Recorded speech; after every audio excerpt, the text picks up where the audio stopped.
Well, what can you tease about the next season? Well, season 10. We're going into a decade now. So, we're really going to be picking up where we left off. What happened at the end of season 9 was probably our biggest finale we've ever had. So, there are huge ramifications from that. Not only practically, where they're going to live, what's going to happen, but emotionally, here are two characters who have spent the previous 7-8 years coming together as a couple, and now they've been torn apart. I'm sorry? Again, yes. So it's really yet another test of the strength of this relationship, but also it's probably the greatest test they've had for a couple of reasons. One, Booth has never been in a situation like this, even though he's been in war zones, he's been, people have tried to kill him in the course of investigations. He has never been betrayed by an institution that he not only trusted but has risked his life for. So the betrayal that he is contending with now is far greater than anything he's had to deal with as a sniper, as somebody in the military or anyone in the FBI. So he doesn't really know what the next move is. He doesn't know who to trust. He doesn't know what is in store for him when he gets out. And also there is a huge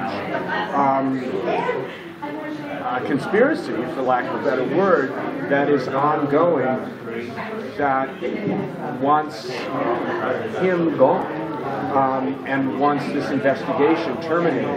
Brennan has to deal with all of this. She's been working tirelessly for the 4 months that Booth has been in prison, and we will pick the show up at a point where there has finally been a break, where they have, where Brennan and the Squints, with Caroline's help, with Sweets' help, with all of the information that they've uncovered on this chip that that they got at the end of last season, that has led them to a break in the case. To, of course, because it's Bones, a dead body, and a delightfully decomposed person who potentially has the ability to unravel what has been ongoing for decades, even longer than Bones. And so that's where we pick it up. Brennan and the Squints are diving in to this. All of the information has been compiled by Angela that they have they've gotten off this chip, and we will now see the results of it. And how do we get Booth out? How can Booth help? And where is Booth at? How is he doing? What is he able to help? And how much damage has been done? So there's a lot to put back together again, far more than just a house.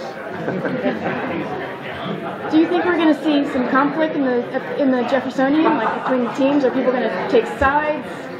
Well, I think there's no real dispute about who the bad guys are and who the good guys are, although they don't know who the bad guys are. They know there's an entity which they must rid themselves of. I wouldn't say it's a conflict, but we've known Hodgins now, this will be going on 10 years, and for a conspiracy theorist who has been dismissed for the past 9 years to start season 10 with the confirmation that there's a conspiracy, this is Christmas morning for Hodgins. And to resolve this is a mission, not only for Hodgins clearly, but for everybody. Will his character play a more prominent role next season? Well, his character will be pretty paramount in these first few episodes. We're going to have Bones will always be Bones. We will go back to the show that everybody wants. You know, it's still, we're still going to be solving murders every week, but we have to get past the huge hurdle here. And Hodgson's help is going to be invaluable for that. Will you still have the insertion of humor and music? Yes, we will not. You know, we ended the last season a little darker than we usually do, but we've done that before. But I think what happens when you go for 10 years, the show becomes more mature and more real in a sense, so that no one's life is all dark or all funny. So we go through this, seeing essentially we're being taken into a dark place, but there's always humor, no matter how dark it is, and then we'll come out of it. Believe me, what we're planning this year is going to be a lot of humor, a lot of things that the audience expects and wants. You know, where they'll be going undercover. You know, they'll be in situations that are truly bizarre. You know, psychics. You know, fake psychics, real psychics. We hope to see Cindy. Cindy's a little busy, but we're trying to work out those schedules. We want to bring back all those members of the family, you know, Bill Gibbons, Ryan, Cindy, you know, people. Stephen Fry? What? Stephen Fry? Well, yes, we'd love to, but talk about busy. He's very busy. So, and we're also adding another recurring character this year in the FBI. Someone, the Jeffersonian has been well serviced by our revolving interns, and so we're kind of adding a little bit more to the FBI. Someone for Booth and Sweets and Caroline to deal with there. Someone who is far more confident than anyone we've seen in that situation. And whether the confidence is all well placed or not, we'll find out. But it's someone great to give to Booth. You know, it'll give us a little more humor there. So it sounds like Booth goes back to work after this whole problem is solved. Is there any question of whether or not this is the right place for him because of what happened? Or? Yeah. Booth will go back to work. How he goes back to work, when he goes back to work, and under the circumstances under which he goes back to work are all up for grabs when we start. It's going to take a while for that part of the Bones world to become comfortable with itself again. But that's not to say that there isn't humor. You know, there's enough absurdity in their circumstance to keep that alive as well. As a producer, how hard is it to keep the show fresh after 9 seasons already going into the 10th season? Well, if you had asked me that 10 years ago or 9 years ago, I would say it's impossible. There's no way to keep a show going for 10 years. I don't know. I have no idea. I don't know how it's done. The only thing I can say is that the show still feels fresh. The characters are fresh. We're not bored with it. As long as we're not bored, those characters take us in directions that hopefully will surprise us. And as long as we're surprised, as long as we don't sit there and say, the show has to be this, the show, we can't veer from this trajectory. We can't ever entertain this kind of situation. I think that's when a show dies. But we're kind of following these characters for the past 9 years now, going on 10 years. So as long as we're open to where they lead us. Believe me, I thought I'd be making a noose, after 5 years, but I'm still enjoying this world. It's new.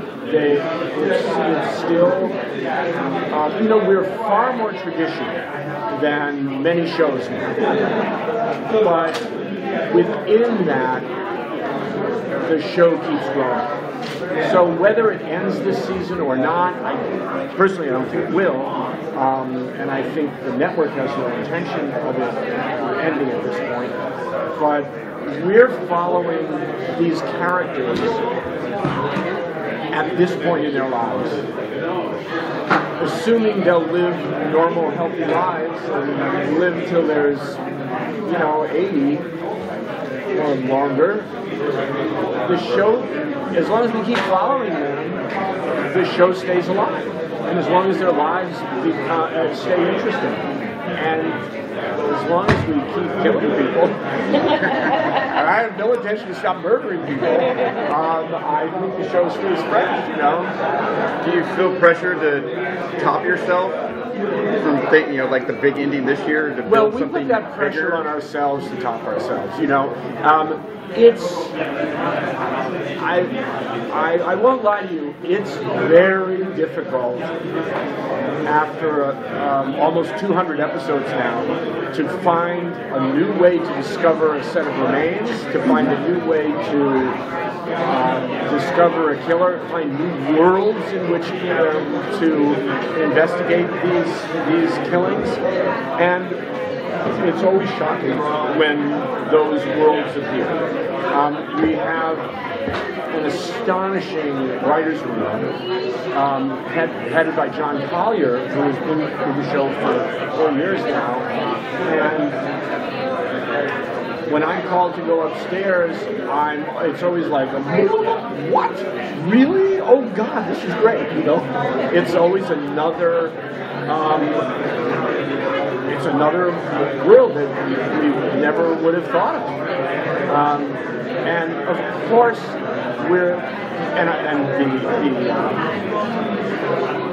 the mission and the desire is never to repeat ourselves.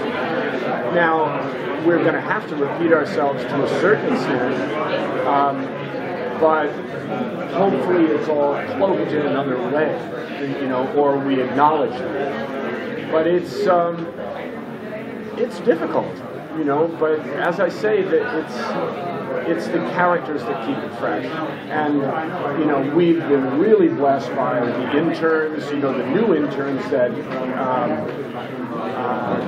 came this past season.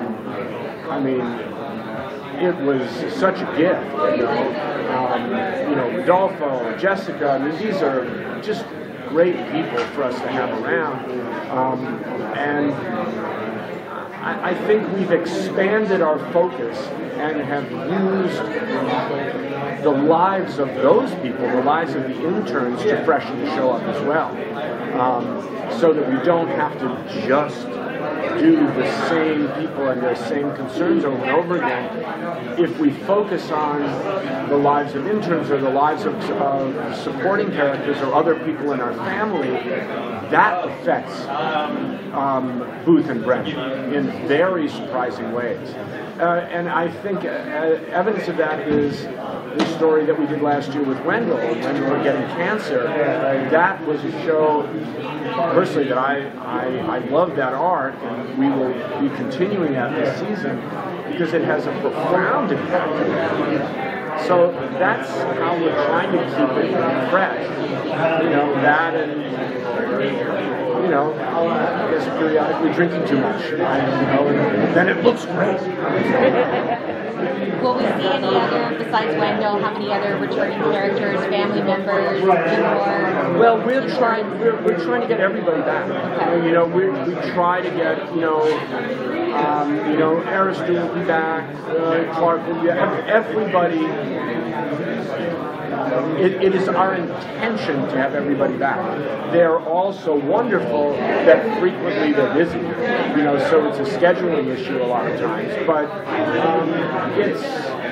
it's certainly our intention to keep that world as fresh and alive as we possibly can. How easy or difficult is it to every year to keep, coming back for David and Emily to sign on to another year? Is it like a easy situation? I mean, is this a decision for them? For them to come back and do the show? Every time well, they sign their deals, and the deals are, to be honest, I'm not exactly sure how long that is, but I think their last deal was for 2 additional years. I think the initial contract for the actors goes either 5 or 7 years. And everybody signs those because nothing goes 5 or 7 years. But I think, bottom line, we're blessed because everybody wants to continue doing the show. And they want to continue doing the show. So it's a process of renegotiation for them. And that is always a difficult and challenging process between the actors and the agents and the studios. Unfortunately, I have nothing to do with that. But it always seems to work out because it's rare when we get a show that you enjoy doing, for that long a period of time. So while it's a challenge, it's one that always seems to be overcome.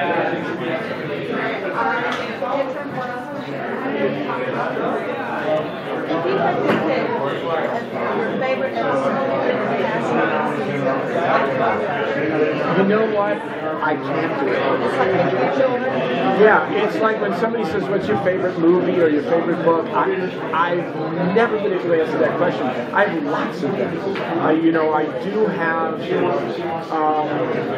I have a lot of different episodes that strike me as important or in different ways. There's some that are funny, there's some that are sad, there's some that are, I felt were kind of important, for lack of a better word. So, I don't know. I leave that to the fans, to the audience to pick their favorites, and hopefully they're like me, and they can't narrow it down to one. That's a good dream. All right, thank you so much.